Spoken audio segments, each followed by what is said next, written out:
Chapter 1. The Encounter. Started with a meteor shower. I was just an ordinary guy. Jason Carter, an astrophysicist working at a remote observatory in the Arizona desert. Most nights were spent staring at the stars, cataloging celestial events, and drinking too much coffee.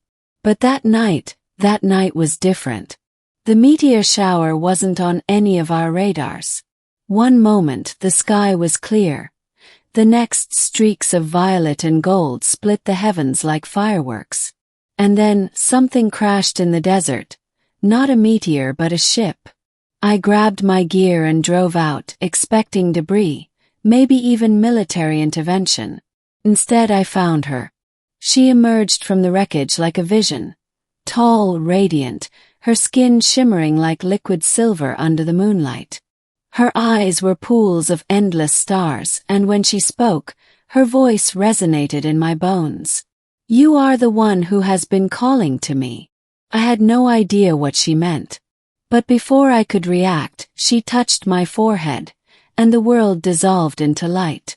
Chapter 2. A Night Beyond Time. The next thing I knew, I was somewhere else, a place between dimensions where time had no meaning. She called herself Lyria, a goddess from a dying world, a being of energy and thought given form. "My kind fades," she whispered, her fingers tracing my face. "But your mind sings to the cosmos. You are compatible." I should have been terrified. But in her presence, fear melted away. That night we shared something beyond human understanding, a merging of minds, souls, and something deeper. When dawn came, she was gone, and I was back at the observatory, wondering if it had all been a dream. But the ache in my chest told me it wasn't. Chapter 3. The Return. 5 years passed. I left the desert, buried myself in research, tried to forget. Then, on a stormy night, my doorbell rang. Standing there was Lyria, but different. Her glow was dimmer, her eyes weary. And beside her, a child. A little boy no older than 4, with silver-streaked hair and my eyes. "His name is Kale," Lyria said, her voice strained. "And he is yours." My legs gave out. The boy tilted his head, studying me with an intelligence far beyond his years. "Father," he said simply, as if it were the most natural thing in the world. Chapter 4. The Truth. Lyria explained everything. Her people, the Celestials, were beings of pure energy who reproduced by merging with compatible minds across the universe. That night had been more than a dream. It had been a bonding, a conception beyond flesh. But now her world was under siege. A rival faction, the Voidborn, sought to consume all life, and Kale was the key. His hybrid nature made him powerful, able to bridge dimensions, to wield energy like no other. "They will come for him," Lyria warned. "And if they take him, all worlds will fall." Chapter 5. The Choice. I was a scientist, not a warrior. But looking at Kale, my son, I knew I couldn't run. Lyria's ship was damaged. She couldn't fight. It was up to me. With her guidance, I learned the truth about my own mind. That night had changed me. I could feel energy now, see the threads of the universe. And Kale. He was a prodigy, his powers growing by the hour. But the Voidborn were coming. Chapter 6. The Battle. They arrived at midnight. Shadows given form, creatures of hunger and hate. Our house became a battleground. Kale screamed as they reached for him, his small hands glowing with raw power. Lyria fought beside me, her energy flickering. We were losing. Then, in a desperate move, I did the only thing I could. I pulled on the bond between us, the one forged that night in the desert. Light erupted from Kale, from Lyria, from me. The Voidborn shrieked as they were torn apart. Chapter 7. The New Dawn. When it was over, Lyria was fading. The bond, it was my life force, she whispered. But he is safe now. I begged her to stay. But she smiled, touching my face one last time.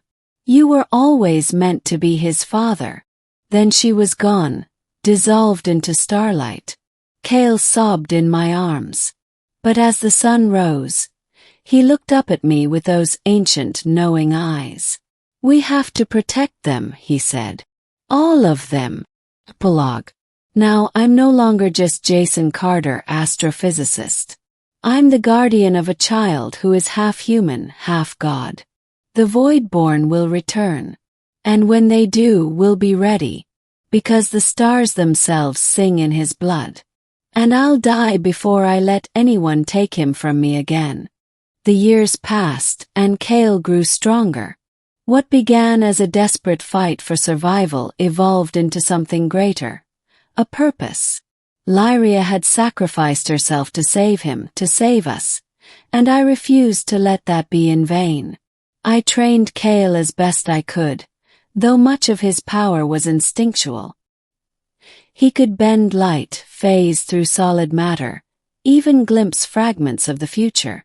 But with each passing day, the whispers in the dark grew louder. The Voidborn were regrouping. The final warning.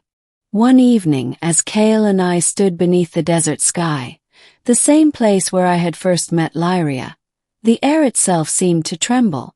A pulse of energy rippled through the atmosphere. And then, a voice. Jason Carter. It wasn't spoken aloud. It resonated in my mind, cold and ancient. Cale's small hand gripped mine, his eyes wide. They're here, he whispered. A shadow moved against the stars, a ship sleek and jagged descending silently. My heart pounded, but Cale stepped forward, his tiny frame glowing faintly. No, I said, pulling him back. Not this time. But he looked up at me with Lyria's eyes. I have to. The last stand. The Voidborn emerged. Tall, wraith-like figures with hollow faces, their forms shifting like smoke. They spoke without mouths, their voices a chorus of whispers. The hybrid belongs to the void. I had no weapons, no army. Just a father's fury and a son who shouldn't have had to fight. But Cale raised his hands, and the desert itself answered. The ground cracked open, veins of celestial light surging upward. The Voidborn shrieked as the energy tore through them, but more kept coming. Too many. Light. A burst of silver radiance erupted from Cale, so bright it blinded me. When my vision cleared, the Voidborn were gone. But so was Cale's glow. He collapsed into my arms, his breathing shallow. Dad, I'm tired. A gift. I carried him home, my mind racing. He had pushed himself too far. I had no way to heal him, no way to. Then a warmth against my chest. The pendant Lyria had left me, a small crystalline shard, was pulsing. I pressed it against Cale's palm, and the light returned, seeping into his skin. His eyes fluttered open. Mom, he murmured. For a moment, I swore I felt her presence, a whisper of wind, a fleeting touch. Then it was gone. But Cale was alive. The new dawn. The Voidborn never returned. Whether they were truly destroyed or simply retreated, I didn't know. But Cale believed they were gone for good. As he grew older, his powers stabilized. He learned to control them, to use them not as weapons, but as tools, to heal, to protect. And though Lyria was gone, her legacy lived on in him. Years later, on the night of his 18th birthday, Cale stood beneath the same desert sky and smiled. I'm ready, he said. I knew what he meant. The stars had always called to him, just as they had called to Lyria. And now it was time for him to answer. The final goodbye. His ship, a vessel of shimmering light, crafted from his own energy, hovered above the sand. I gripped his shoulders, my throat tight. You don't have to go, I said, even though I knew he did. He hugged me tightly. I'll come back. I promise. Then, with one last smile, so much like his mother's, he stepped into the light. The ship vanished into the sky, leaving me alone beneath the stars. But not truly alone. Because somewhere out there my son was watching over the cosmos. And one day he would return.